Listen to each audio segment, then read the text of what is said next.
Hello and welcome back to Cooking with Whidbey Island Nourishes. Today we're making vegetable soup.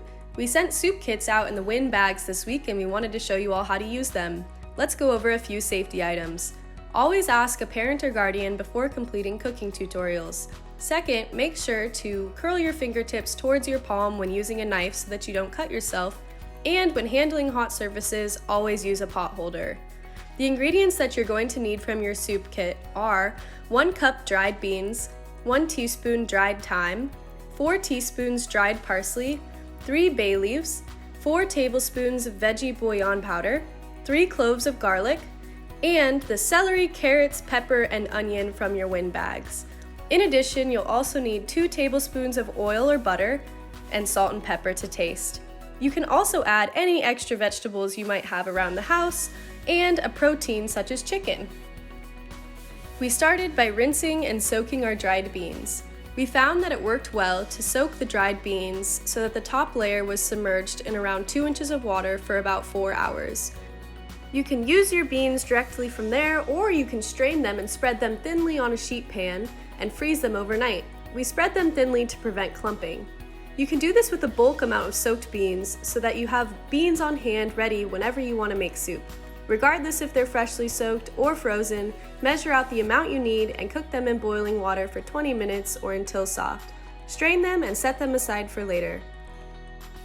Then we could start chopping our vegetables. Start with the onion. Cut the ends off, chop the onion in half, place the flat side down onto your cutting board after it's peeled, and then dice them into small pieces. You're going to add this diced onion to your pot with the oil so that they can start to simmer. You're then going to move on to your carrots, chopping them into small pieces as well, and you're going to do the same for the celery.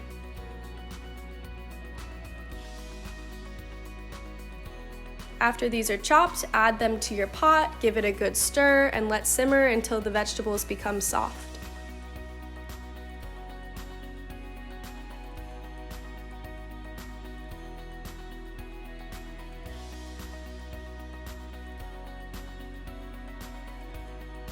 This is a great time to practice your claw and saw method of chopping so that you don't cut your fingers.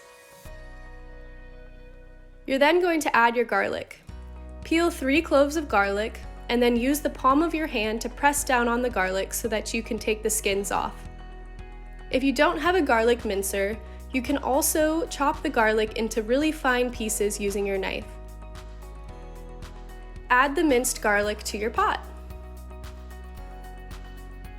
You're then going to move on to your peppers. Cut the peppers in half and remove the seeds, and then also chop the peppers into really fine pieces.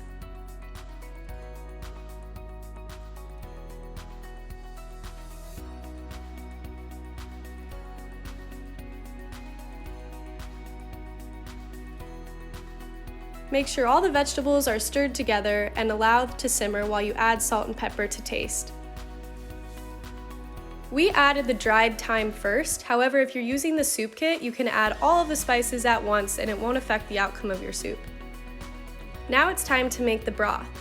You can make the broth one of 2 ways. We chose to add our vegetable bouillon powder to 12 cups of water separately in a separate pitcher and stir until all the chunks had dissipated. You can also add the entire spice kit that you received directly to your pot of vegetables and then add 12 cups of water and stir thoroughly. Either way, the broth will taste the same.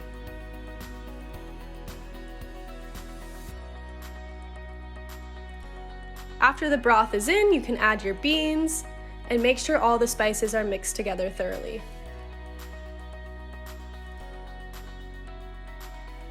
Allow your soup to simmer on medium heat for around 20 minutes and then it's going to be ready to serve. The great thing about this soup is that there's so many possibilities of things that you could add. You can mess with the broth strength by adding more seasoning and less water, or vice versa. You could add some pasta or rice, maybe a cooked protein such as chicken or any veggies you might have lying around the house. There are so many possibilities for this soup and we encourage you to get creative. We hope that you enjoy it. Thank you for watching this video of Cooking with Whidbey Island Nourishes, and we'll look forward to seeing you next time. Have a great day!